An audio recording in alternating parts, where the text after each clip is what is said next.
Assalamu alaikum viewers. Today I will explain the concept of limiting reactant, which is very important concept in physical chemistry. Actually, reactants are those substances which react to form products.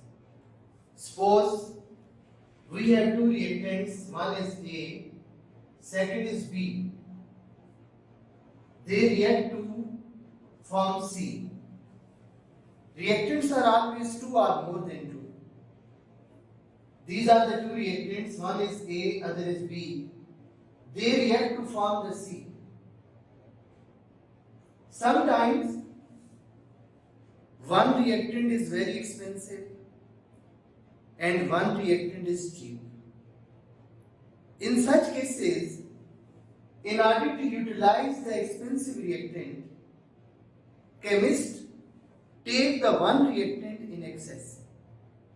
The reactant which is cheap, it is taken in excess, and the reactant which is expensive, it is taken in the small amount.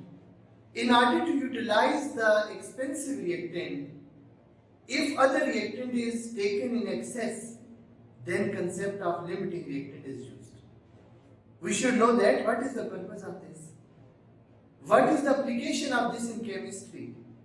So the concept of limiting reactant is used in those cases in which one reactant is expensive or it is not easily available and other reactant is cheap or available in excess. Suppose we have 5 grams of A and 10 grams of B. We know that in these two reactants, one reactant is taken in smaller amount, other reactant is taken in larger amount. After time t,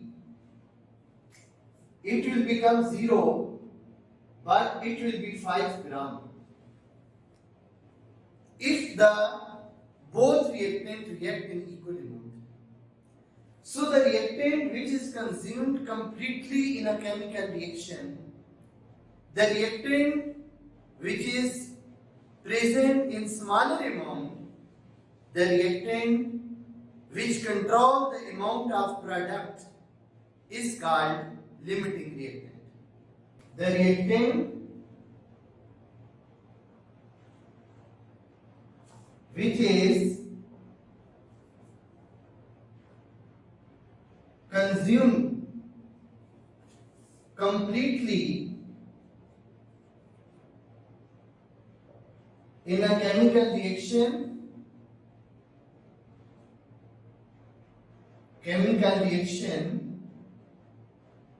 is called limiting reactant or the reactant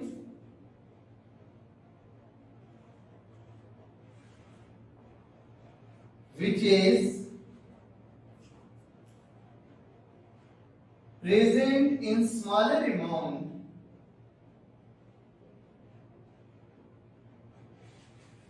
is called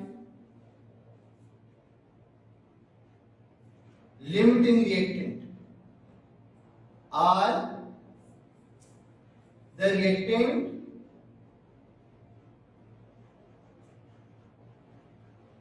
which control the amount of product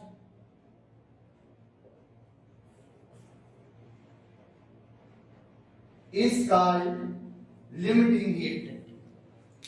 This is the concept of limiting reactant.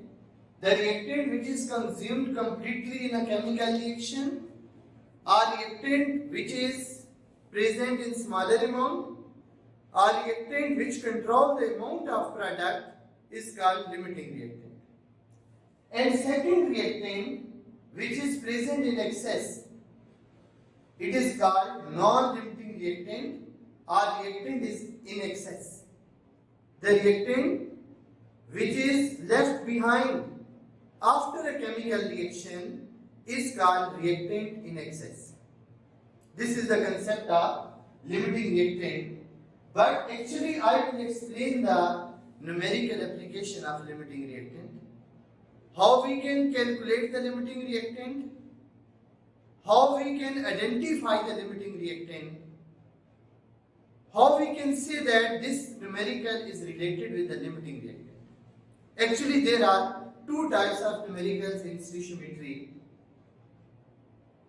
If the mass of one reactant is given, this is taken from the stoichiometry. If the masses of two reactants are given, this is the numerical of the limiting reactant. This is a very important key point in the concept of limiting reactant. Now I will explain the identification of limiting reactant or numerical application of limiting reactant.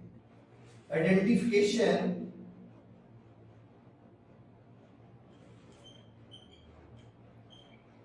of limiting reactant.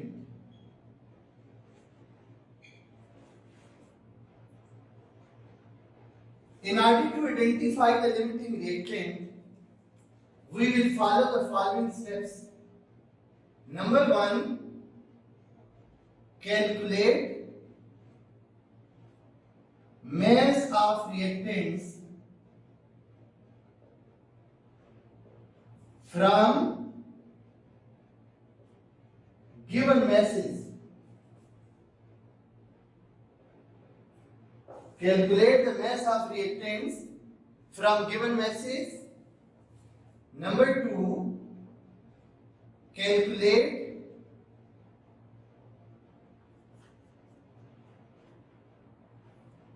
the number of moles. Calculate the number of moles of reactants from given masses. Calculate number of moles of product from number of moles of reactants. This is the point number 2. Calculate the number of moles of product by comparison method. I will explain with the help of example. Third point is identify reactant which produces least number of moles of product. So these are the main points for limiting reactant. Number 1, calculate the number of moles of reactants from given masses. Number 2, calculate the number of moles of product from number of moles of reactants. Number 3, identify the reactant which produces least number of moles of product. Now I will apply these rules on one of the very important reaction. I have this example: aluminium plus sulfur react to form Al2S3, 2Al and 3S. If we have 20 gram of aluminium and 30 gram of sulfur,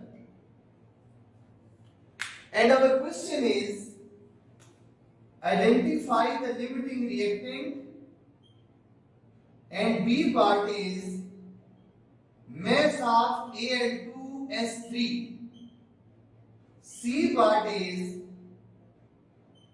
mass of reactant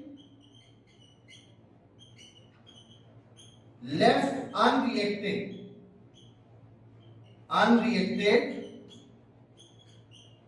This is our question.